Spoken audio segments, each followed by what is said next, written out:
కదా.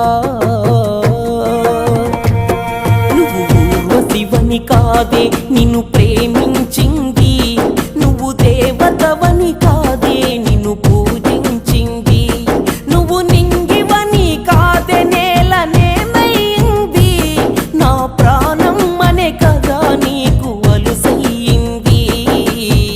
రాతలో లేని రాధమ్మ చెప్పలే